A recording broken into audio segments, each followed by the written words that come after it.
These are absolutely shocking revelations. And if true, then Lord Cameron has to be held to account. It's very simple. You either believe in the equal application of international law, or you don't believe in international law, full stop. I myself will be writing to the chair of the Foreign Affairs Select Committee, Emily Thornberry, to ask that committee to investigate. We are talking about a matter of the utmost seriousness here. Humza Yousaf, thank you for speaking to Middle East Eye. Always a pleasure. We revealed on Monday that Lord Cameron, when he was British Foreign Secretary, threatened the International Criminal Court Chief Prosecutor Karim Khan that Britain would defund and withdraw from the ICC if it issued arrest warrants for Israeli leaders.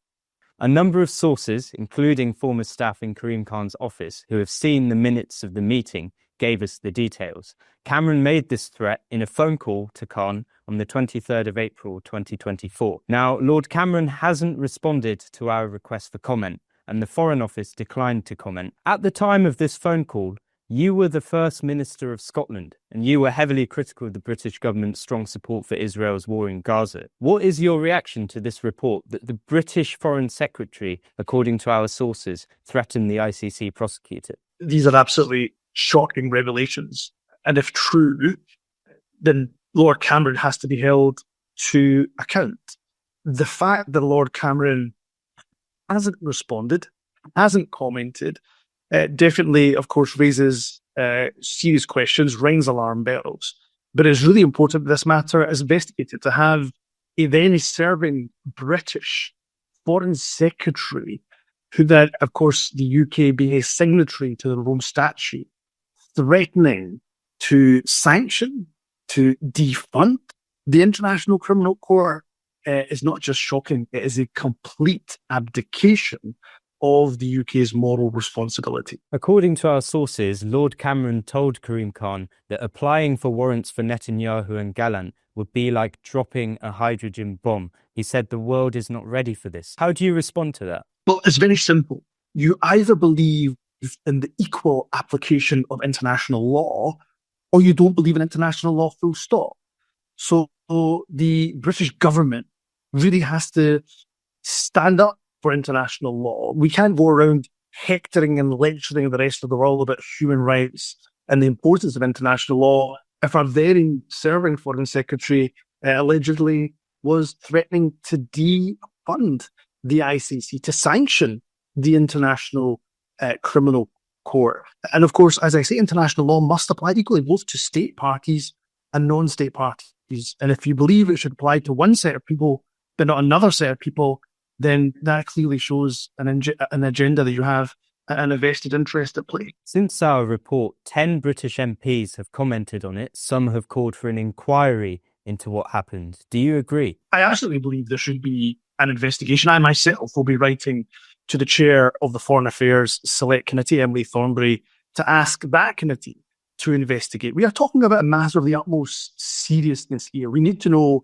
whether a serving British Foreign Secretary at the time threatened to defund the International Criminal Court. Of course, I've seen the comments also from Francesca Albanese, who's, of course, a respected legal authority on these matters, saying that there could well be a criminal offence that is also committed in this regard as well. And I think ultimately, if this is proven to be true, these allegations, if they are true, then of course we would need to also investigate whether or not Lord Cameron is fit to continue to sit in the House of Lords, or whether he's breached the members' code of conduct. And should Prime Minister Keir Starmer come up and distance himself from what Cameron is alleged to have done? The way Keir Starmer has, I'm afraid, been too complicit in the genocide in Gaza that we're witnessing.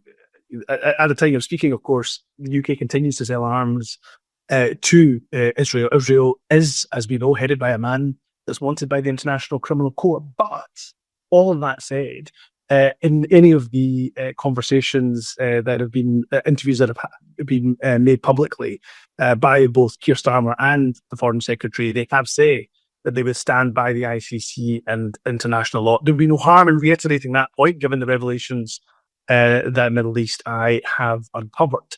But it is really important that any signatory to the party, and I believe anybody any state in the world, must uphold international law, not be selective in our application of it. You are the most high-profile political figure to have commented on this story. Although other MPs in the British Parliament have spoken about it, no mainstream British news outlet has yet covered this.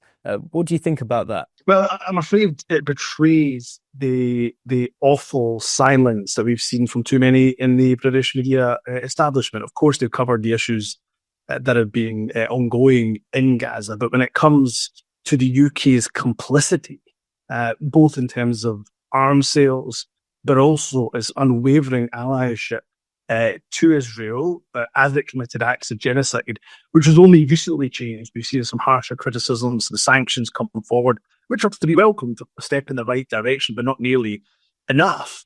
We have not seen really much from the British media in terms of, for example, the fact that more journalists have been killed in Gaza than in any other recent conflict.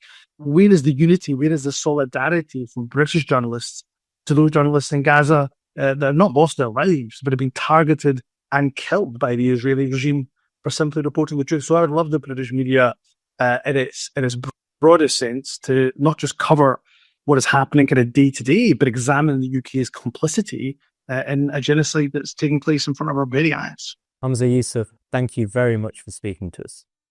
Thank you. Always a pleasure.